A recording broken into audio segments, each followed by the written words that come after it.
U.S. side for their overwhelming response. If you say that the restrictions will be lifted in June or July, it's hard to say because it still leave the U.S. side to make the decision. But we talk about restrictions, we talk about especially the restrictions on the international flights. So that's not really the rational ones. We really hope them to lift all these unnecessary restrictions as early as possible.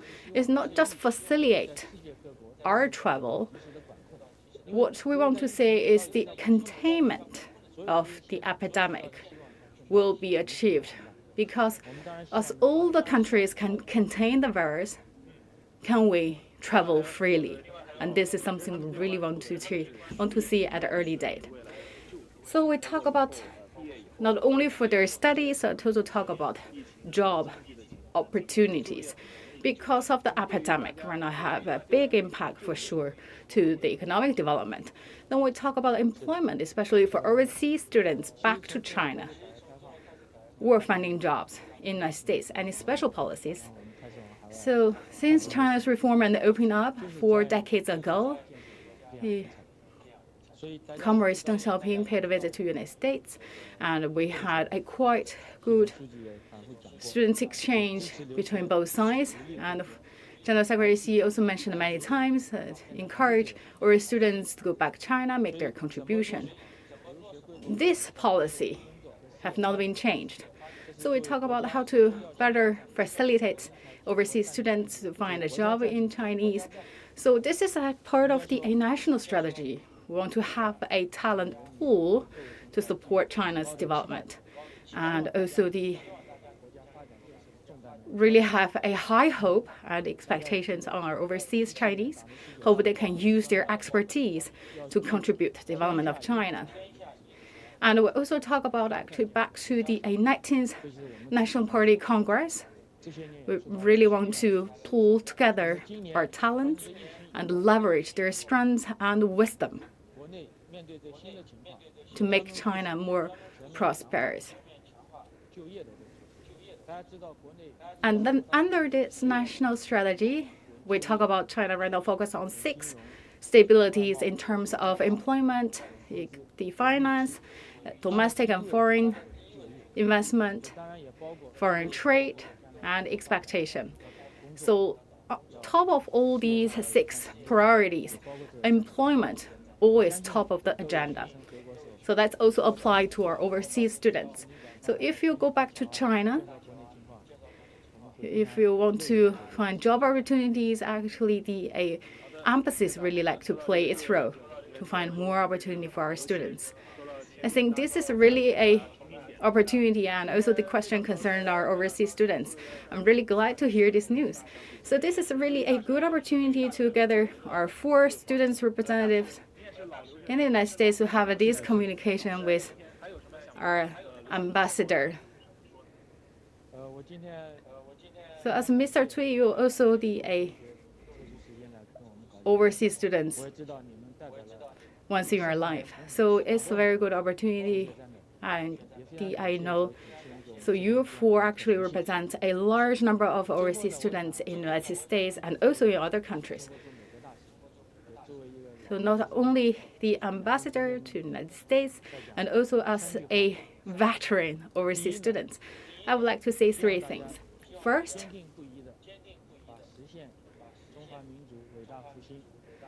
please always stick to your aspiration and pursue this for your whole life, which is to make China prosperity and rejuvenation of the Chinese dream.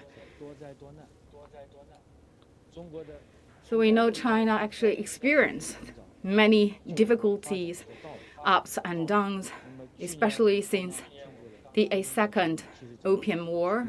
Last year, we just celebrated the 70th anniversary of the founding of the People's Republic of China, and next year we will celebrate the 100th birthday of our party, the Communist Party of China. We talk about the current hard-work achievement should be attributed to all our patriots And we believe we should have every confidence that we will for sure rejuvenate our country. We talk about a journey.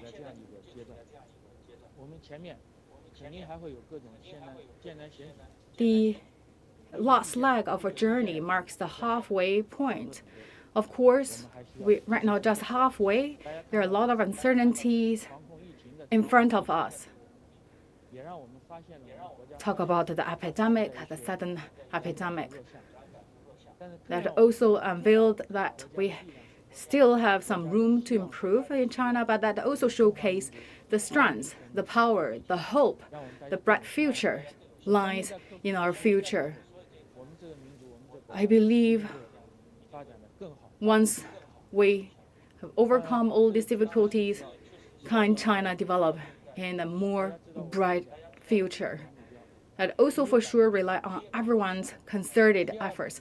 We know we have 2 centenary goals that are very soon to achieve next year, and also for the second centenary goal that should rely on yours, my young generation. That will be your golden age.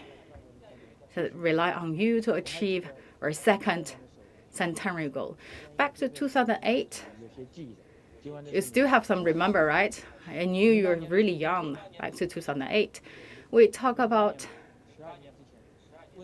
right, 12 years ago, Wenchuan earthquake and also Peking Olympic Games happened the same year. The people born after 1980s, they were the main force. But look at this time.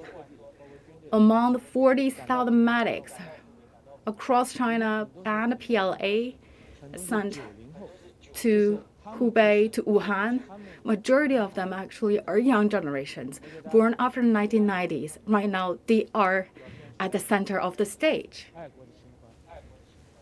They showcase their patriotism, and they are heedless of the danger.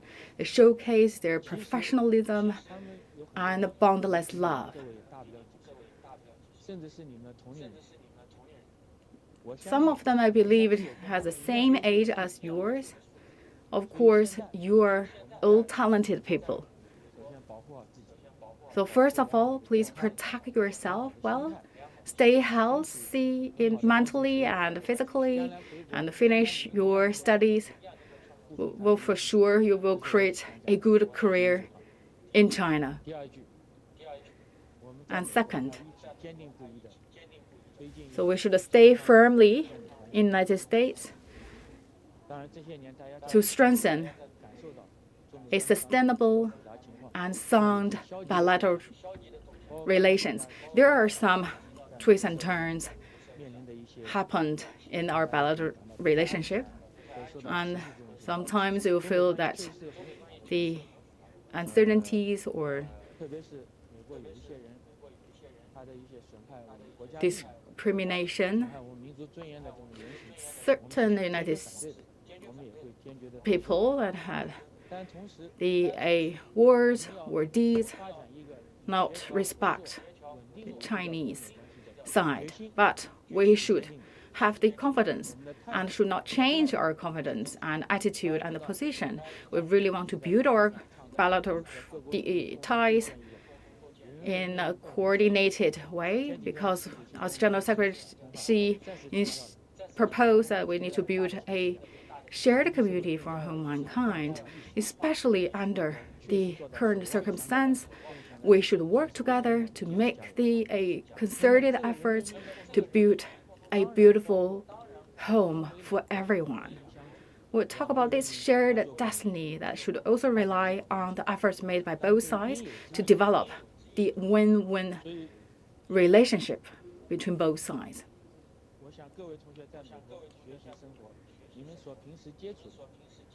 I believe based on your daily experience, you study or working here, that the majority of the United States people, they are friendly, especially the very beginning of the epidemic. Many United States enterprises, people actually made donation to China. We will remember this canned behavior. We will for sure pursue a sound and stable and healthy relationship between both sides. So maybe in the future, you are the ones to contribute to this relationship. Let's do more to bring and produce benefit to people at both sides. We should have this confidence. And third, the embassy and the 5 consulate general will always stand with you, no matter how the epidemic develop, or the whole environment develop. As long as overseas students or overseas Chinese are there, you always can find our embassy. I will always here to back you, to back all the Chinese, to overcome the difficulties, the challenges together, to embrace the final victory. When the spring comes, let's celebrate the Spring Festival, because this year we didn't have the opportunity to celebrate that, right? We have that opportunity. Let's come back together. Let's stay together. And also, I would like to invite United States people, your teachers, have a dumpling. Let's make dumpling together, okay? Thank you very much, Ambassador Cui, and also sending the invitation to all of us to celebrate the final victory. We talk about that we should work together to overcome the difficulties. So let's reach the punch. This showcase our strengths, our power, our decisive power, our strengths, and our confidence that we will for sure win the battle. Stay strong, China. Stay strong. Thank you very much. Thank you all. And come to the end of the Press DA video conference. Just now, we just had a very good opportunity with the Ambassador Cui, the Chinese ambassador to the United States, and also had a good opportunity to talk about the A4 representatives of overseas Chinese students. So we talk about if the A students want to go back to China is okay, but you need to have a good knowledge about how to go back to China and what procedures you need to follow. We talk about Academician Zhong, actually also the very first group of overseas students. So the overseas students made great efforts. So we talk about at the very beginning of the outbreak of the epidemic, our overseas students, our overseas Chinese made great contribution in terms of making donations. We believe it's also the time for us to show more care to our overseas students. We are one family. Let's stay together and overcome this difficult time. Thank you.